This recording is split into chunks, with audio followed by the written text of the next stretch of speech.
Greetings. This is Jesse Thomas. I hope everybody is doing well. There is a book I'm currently writing. I've been doing it now for almost a year. And the book is called Big Dreamers. It is not yet to be rolled outside there because I'm still working on it. And the book is called Big Dreamers. And I think this is a very interesting book because in the book I'm trying to summarize some of the experiences and some of the things that I've been able to learn along the way that I think will be relevant to somebody out there who is really asking, what am I gonna do next? And so even you yourself, when you are ready to tell your story, we will be ready to support you, to back you up. And so in the book I talk about something very, very important, because someone may ask, why big dreams? Why not just mere dreams? Why should you talk about big dreams? And even dreams, just talking about dreams, because I believe that you must start from somewhere.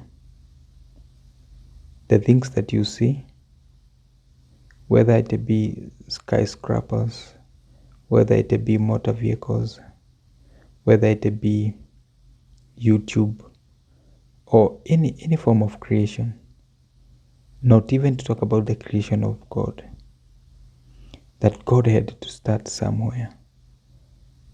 The word logos, when John said that in the beginning was the word, in the beginning was logos. Logos is thoughts, logic, thoughts. So the thoughts of God, everything you see in creation, the moon, the stars, the mountain, the ocean, the sea, the fish. There was nowhere God read a book telling him on how to create a fish, how to make man. It started with a thought. Nobody read a book somewhere on how to make a motor vehicle. It started as a thought. And so what I'm trying to nail down is, everything must start somewhere. Be it an idea, be it a vision, be it a dream. And one of the things that I like, and I have first discussed in my book, is about process. Because God uses process to prove what He put in you. Because God doesn't just drop you into the promise, He puts you through the process. Process is how God proves to Himself that you can handle what He's about to give you. But the problem is, in our world today, is that we want the prize without pursuit. Is that we want the stage without the struggle. Is that we covet the crown, but we dodge for the cross. Are you hearing what I'm saying to you? But the kingdom of heaven doesn't operate like that. If you take an example of Joseph, he had a dream at 17, but he didn't walk in the dream until he was 30. That is 13 years of process. The pit was a process. Potiphar's house was a process. Prison was a process before he ever got to the palace. So you see, 13 years of being misaligned, being misunderstood, being mistreated. Why? Because you cannot manage the weight of the palace if your character has not been cured in the cellar. So it's very important that we begin to talk about process, because so many people teach the promise, not knowing that without the process you can never get to the promise. Before you ever got to the promised land, you have to go to the wilderness. And that is the lesson that the children of Israel missed. The reason as to why they had to wander around in the wilderness for 40 years, having them, so many of them killed, because they didn't understand about the process. So I teach about the process before I teach you about the promise. But just because you are in a process, or because you are in the wilderness, because process looks like a wilderness, everything doesn't work the way you would want it to work. Everything doesn't go the way you would want it to go. People do not respond to you the way you would want them to respond. Life itself will not respond the way you would want, because you are in a process. And so, the best teacher, the best mentor who can ever teach you on survival is the one who can teach you on how to survive the process, how to survive the wilderness. God already created your end from the beginning. So you do not need to panic about the plot twist in your life, because the author has already written the final chapter. God has already created your entire life before you ever discover it. So the struggle you are in today is not God trying to figure out what to do with you.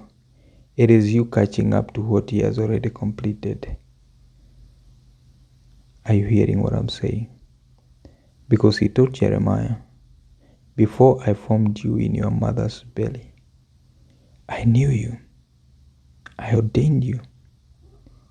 I appointed you to be a prophet unto the nation, to pull down, to destroy. Are you hearing what I'm saying to you? And so, don't try to pray to God, to tell God, get me out of the process. Ask God to get the process out of you. Because when the process comes out of you, that will be destiny.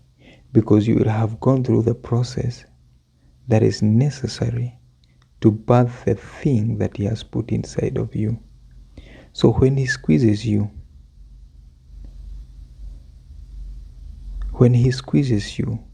because sometimes you will be squeezed,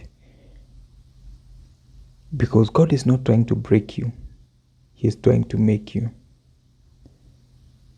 If you squeeze an orange, is an illustration I have given in my book. If you squeeze an orange, you get an orange juice. If you squeeze a lemon, you get a lemon juice. Whatever you squeeze, that is what you will get. So, whatever is hiding in the dark chambers of your soul will inevitably spill out, because as a man thinketh in his heart, so is he. But the problem is that squeezing is not comfortable. Whenever the clay is in the hand of the potter, and you see the potter is marring you, he's trying to put indentations on the clay to mark you. I know you are marked. He's marking you. Nevertheless, the foundation of God standeth sure. That is what 2 Timothy 2:19 says. Nevertheless, the foundation of God standeth sure, having this seal. So the indentations that the potter puts on the clay is what makes you different. You do not become different just by being bossy around. You become different by how the Creator, the potter, has marked you. And so, There is someone who may ask right now, what are you talking about? I'm not sure that I can. I'm not sure that I'm repairable. I'm already damaged. But the same potter says that from the same clay, from the same piece of clay, from the same lump of clay, that he can make it another. So out of you, he can make it another. And that is where people begin to ask, is this John? Is this the same woman who used, who did, who was? Because they cannot understand. When God takes you into his hand, he transforms you. You are the same person, but another, because of the work of the potter in your life. He knows where to touch you. He knows where to squeeze you. He knows where to bruise you. The bruises and the touches become our uniqueness. If the Bible tells us that they shall see him whom they pierced, they shall see him who they crucified, how will they know him? By the marks. How did Thomas recognize Jesus? He said, unless I touch his hand and put my finger into the nail prints, I will not believe. Unless I thrust my hand into his side, I will not believe. So if the disciple who walked with Jesus, he is saying that he will not believe unless he sees those marks. Who do you think you are? That God will not mark you. He will label you for his glory. Come on, talk to me, somebody. But all this happens through the process. Amen. So the potter puts the clay on the wheel so that he can control the rhythm and speed of your life. I know some of you are in a hurry. Masaa ni mbaya. I wanted to get there. But remember that you are on a wheel. And it is the potter who is determining the speed and the rhythm, that he controls you. So your life may look crazy right now. You may look like you are not going anywhere.